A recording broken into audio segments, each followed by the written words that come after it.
No one understood why a healthy dog would choose to sleep outside in the snow, especially when he had a warm, insulated shelter just a few feet away. It started on a bitterly cold morning in rural Wyoming. Thomas, a retired carpenter, had just poured his first cup of coffee when he noticed something strange outside his kitchen window.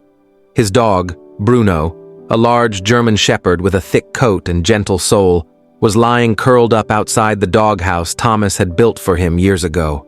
Snow was piling up on Bruno's back, yet he made no attempt to go inside. Thomas frowned. That doghouse was solid, raised above the ground and lined with wool blankets. Why was Bruno avoiding it? When he stepped outside to investigate, Bruno jumped up and wagged his tail. But the moment Thomas moved toward the doghouse, Bruno's demeanor changed. He stood stiffly in front of the entrance, lowered his head, and let out a quiet growl. Not loud, not aggressive, just a warning. It was the first time Bruno had ever growled at him. Puzzled and slightly hurt, Thomas backed away. That night, Bruno refused to sleep inside again. Instead, he lay in the snow, eyes locked on the doghouse as though guarding it. The third night was the same. Temperatures dropped well below freezing. Thomas couldn't bear to watch anymore.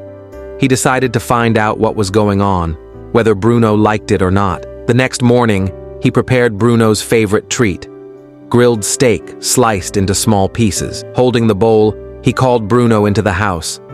The dog hesitated, glancing back at the doghouse, then slowly followed Thomas inside, eyes never leaving the yard. As soon as Bruno crossed the threshold, Thomas gently shut the door. The dog immediately whined and scratched at it, but Thomas didn't stop.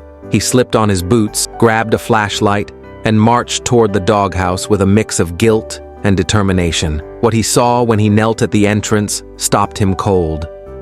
Inside, huddled against the back wall, was a raccoon. Her fur was soaked from snow, her breathing labored. Wrapped against her belly were 6 newborns, their tiny bodies barely visible beneath her curled frame. The mother didn't flinch. She was too weak. Her eyes met his for a second. There was no fear, only trust. Bruno had known. Somehow, he had known. And instead of claiming the shelter for himself, he had given it up to protect the desperate mother and her babies. Thomas backed away slowly, heart pounding. That evening, he built a second shelter near the tree line, lined it with hay and old blankets, and carefully relocated the raccoon family. Bruno watched the entire process in silence, his eyes gentle, tail brushing the snow. In the weeks that followed, Thomas often caught Bruno checking on the new shelter. He never chased the raccoons, never barked, just stood a few feet away, calm and still like a quiet guardian. That winter, Thomas saw something he would never forget. A dog's instincts could have told him to defend his space,